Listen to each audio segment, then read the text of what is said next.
Guess what day it is? It's hump day. Woo-woo! What was that? That was a reminder of what day it is. Wednesday. Just a reminder that it's Wednesday, Jeff is telling me. Okay, it's Wednesday, ladies and gentlemen. Woo! That means we are over the hump, halfway through with your work week. Glad you're on board USS Focal Point. We pledge to bring you safely to port, God willing, on Friday.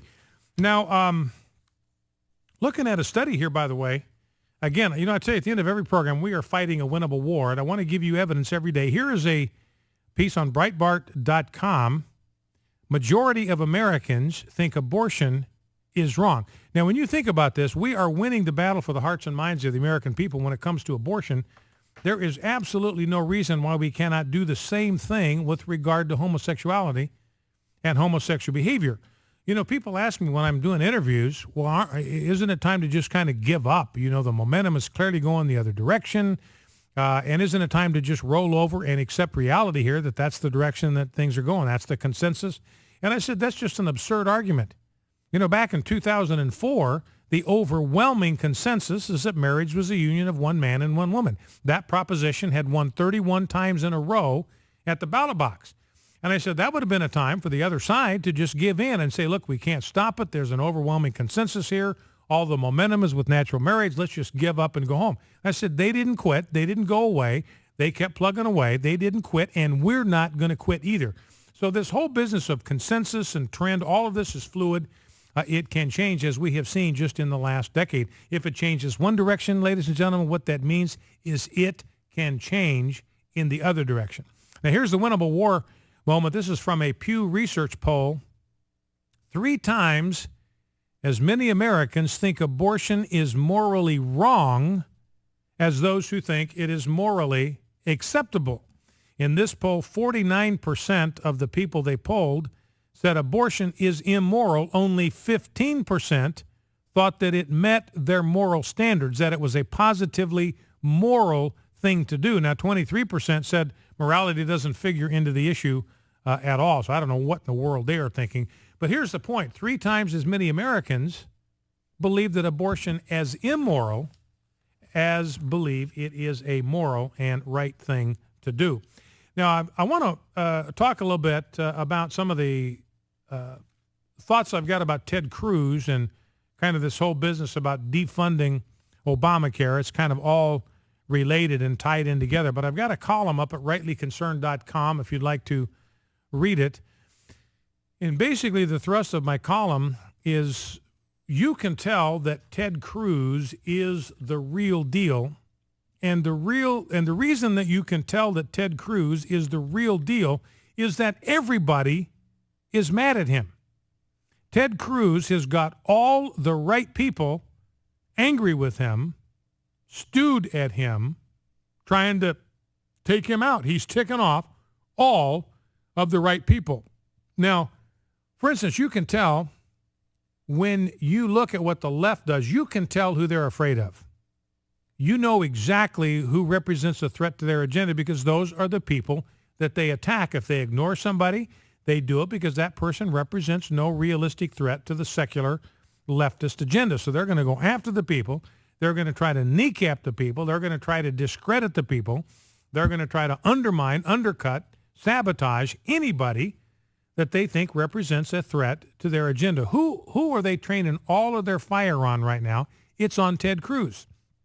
Earlier this week, Ted Cruz released his birth certificate, which indicates that he was born to an American mother. That makes him a citizen by birth. He is a natural-born citizen. Even Al Sharpton came out today and said, look, there's no question about it. Ted Cruz is an American citizen by birth. He's a natural-born citizen. Therefore, he meets that qualification. He's eligible to run for the presidency. Now, the Dallas Morning News, he released his birth certificate to the Dallas Morning News. That's who got it first. They had an exclusive story. They reproduced his birth certificate on their website and the whole bit. So they got the exclusive on this deal. And the very first sentence of their piece in the Dallas Morning News, they say, yeah, he's a citizen. I mean, that was the first sentence in the article.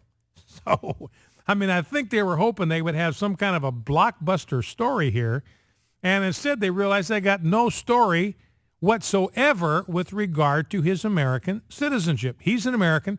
Here's the proof, born to an American mother, born to an American parent. Now, he was born in Canada, but that's irrelevant. He was born to an American citizen. That makes him a citizen by birth. He is a natural-born citizen, therefore eligible to run for the presidency of the United States. So they realized they got no story here whatsoever. They got this exclusive. You can't run a news story that has one sentence in it. So they roamed around, figured out what could we do to make trouble for Ted Cruz. So they threw just a whole bunch of dust up in the air about dual citizenship, because it turns out he is also a Canadian citizen. He didn't know that. Nobody knew that. And he is going to take care of that business. It's going to take about 8 months, I guess, to kind of legally get yourself disconnected from your Canadian citizenship, which reminds you, by the way, this is off topic. We're having record numbers of people who are renouncing their United States citizenship.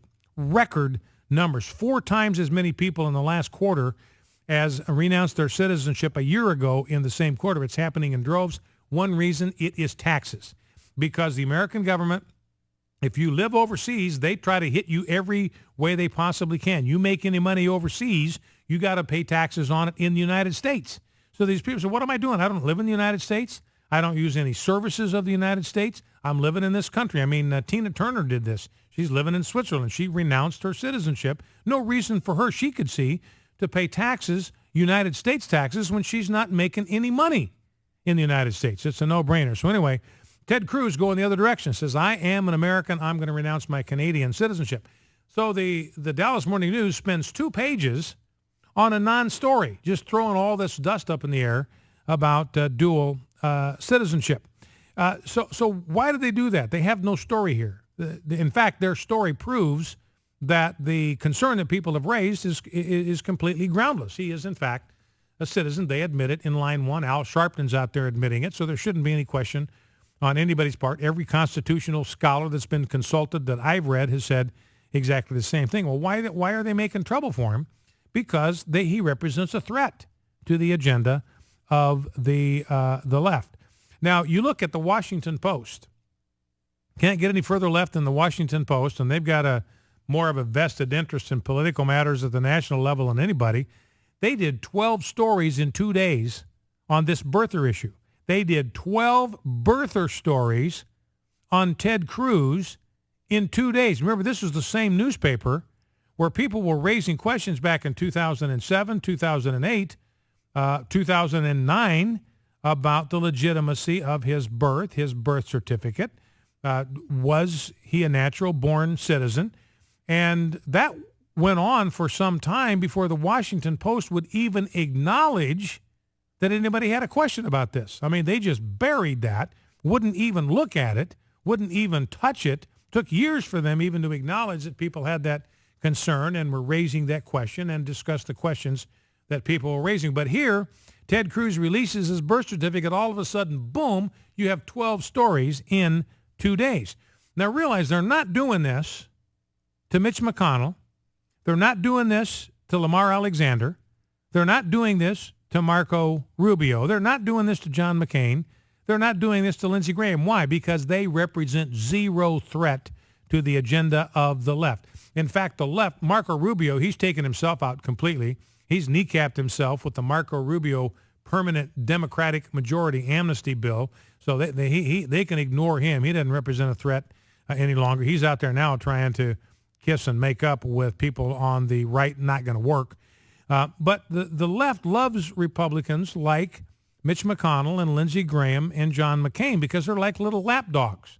They've got their little collar that they wear that says Republican on it, but they don't bite when you pat them on the head.